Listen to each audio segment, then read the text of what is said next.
नमस्कार दोस्तों, स्वागत है आपका एक और शानदार वीडियो में। दोस्तों इस वीडियो में हम बात करेंगे विटामिन ई के बारे में। दोस्तों विटामिन ई कितना इंपॉर्टेंट है ये वही बता सकता है जो कभी विटामिन ई की कमी से बीमार पड़ा हो। अगर आप सच में जानना चाहते हैं विटामिन ई की चमत्कारिक बेनिफिट्स के बारे में तो इस वीडियो को शुरू से लेकर एंड तक बिल्कुल ध्यान से देखिए। इस वीडियो में हर वो चीज बताई गई है जिसे जानना आपके लिए बेहद जरूरी है। तो सबसे पहले बात करते हैं दोस्तों विटामिन ई क्या है। विटामिन ई वसा में घुलनशील विटामिन है और इसमें शक्तिशाली एंटीऑक्सीडेंट मौजूद होते हैं जो स्किन को नुकसान ग्रस्त होने से बचाते हैं। कई खाने पीने की चीजों में विटामिन ई प्राकृतिक रूप से पाया जाता है और जरूरत पड़ने तक शरीर इसे इकट्ठा करके रखता है। विटामिन ई में टोटल 8 कंपाउंड्स मौजूद होते हैं जिनमें सबसे एक्टिव रूप जो है अल्फा टोकोफेरॉल का होता है। ये स्किन के लचीलेपन और नरमी को बनाए रखता है जिससे समय से पहले ज्यादा एज दिखना, स्किन फटना या झुर्रियों की समस्या से सेफ्टी मिलती है। ये समस्या फ्री रेडिकल्स के कारण हो सकती है। विटामिन ई को स्किन और बालों के लिए बहुत ही फायदेमंद माना जाता है। अब बात करते हैं दोस्तों फ्री रेडिकल्स क्या होते हैं।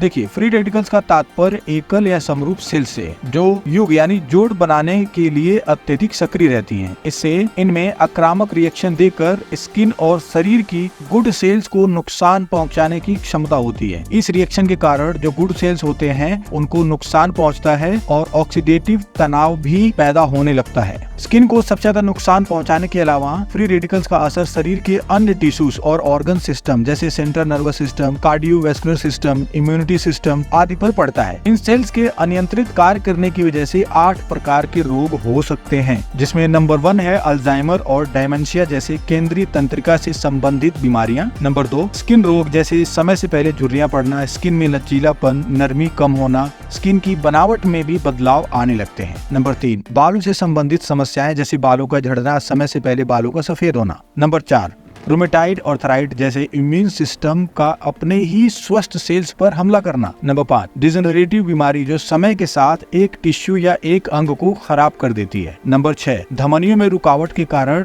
एथेरोस्क्लेरोसिस होना। नंबर 7 नेत्र संबंधित बीमारियां जैसे आंखों में धुंधलापन, अंधापन यानी मोतियाबिंद तक हो सकता है। Number 8 diabetes. अब बात करते हैं दोस्तों शरीर में फ्री रेडिकल्स आखिर बनते क्यों हैं। फ्री रेडिकल्स यानी खराब सेल्स जिसे हम बोलते हैं प्राकृतिक रूप से बनते हैं। हालांकि जीवन शैली से कुछ संबंधित कारणों जैसे अत्यधिक धूम्रपान, अत्यधिक शराब पीना, तला भुना जंक फूड खाने से भी शरीर में फ्री रेडिकल्स बढ़ने लगता है। इसके अलावा पर्यावरण भी काफी जिम्मेदार है फ्री रेडिकल्स यानी खराब सेल्स को बनाने में, जिसमें पर्यावरण प्रदूषण, रसायन, कीटनाशक या और भी अन्य तत्वों के संपर्क में आने की वजह से शरीर के सिस्टम में बदलाव आने लगता है जिसके कारण शरीर में फ्री रेडिकल्स बनने लगता है। अब बात करते हैं दोस्तों फ्री रेडिकल्स से लड़ने में विटामिन ई कैसे हेल्प कर सकता है। देखिए, विटामिन ई में एंटीऑक्सीडेंट प्रचुर मात्रा में पाए जाते हैं और ये एंटीऑक्सीडेंट्स अन्य अणुओं के ऑक्सीडेशन को रोकने में मदद करते हैं। इनमें फ्री रेडिकल्स का रिएक्शन को धीमा करने की क्षमता होती है। इससे फ्री रेडिकल को अस्थिरता यानी इलेक्ट्रॉन देकर बेअसर कर दिया जाता है। इस प्रकार फ्री रेडिकल्स के एक्शंस और रासायनिक अस्थिरता यानी इंस्टेबिलिटी में कमी आती है। अब बात करते हैं दोस्तों विटामिन ई के स्रोत क्या हैं और ये हमें कहां से मिल सकता है। देखिए, विटामिन ई वसा में घुलनशील यौगिकों का एक परिवार है जैसा कि मैंने बताया था ऊपर। विटामिन ई के अच्छे स्रोत हैं बादाम, मूंगफली, अखरोट और वनस्पति तेल। और खाद्य पदार्थों की बात करें तो उसमें सूरजमुखी, गेहूं, कुसुम, मक्का और सोयाबीन में भी विटामिन ई प्रचुर मात्रा में पाया जाता है। इसके अलावा सूरजमुखी के बीज और हरे पत्तेदार सब्जियां जैसे पालक, ब्रोकली में भी विटामिन ई बहुत ही ज्यादा मिलता है। अब बात करते हैं दोस्तों विटामिन ई खाने के क्या क्या फायदे हो सकते हैं। देखिए, विटामिन ई प्रत्येक नुकसान से मानव सेल्स की रक्षा करता है। जो हमारे शरीर में सेल्स होते हैं उनकी रक्षा करता है। स्वास्थ्य समस्याओं की कई किस्मों को कम करने में सहायता करता है जिसमें कैंसर हो गया, दिल की बीमारी, भूलने की बीमारी जैसी और भी कई भयंकर बीमारियां हैं जिसे विटामिन ई रोकता है। विटामिन ई के और भी अन्य फायदे हैं दोस्तों। सेल्स प्रोटेक्शन के अलावा विटामिन ई डिफेंस सिस्टम के कामकाज के लिए भी बहुत महत्वपूर्ण है। विटामिन ई आंखों की लंबी अवधि तक रक्षा करता है।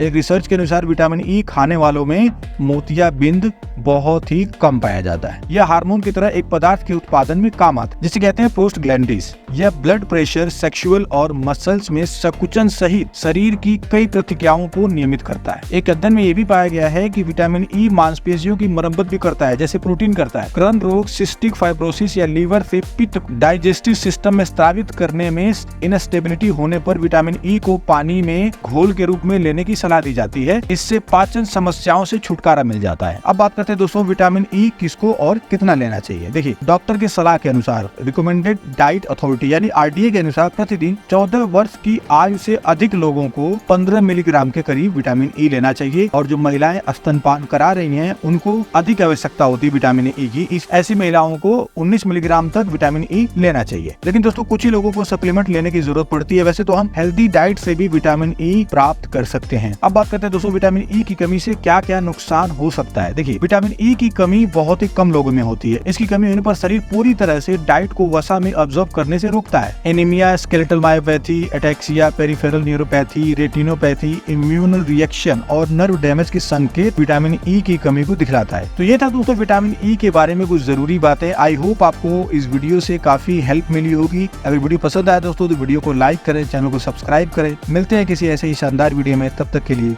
जय हिंद।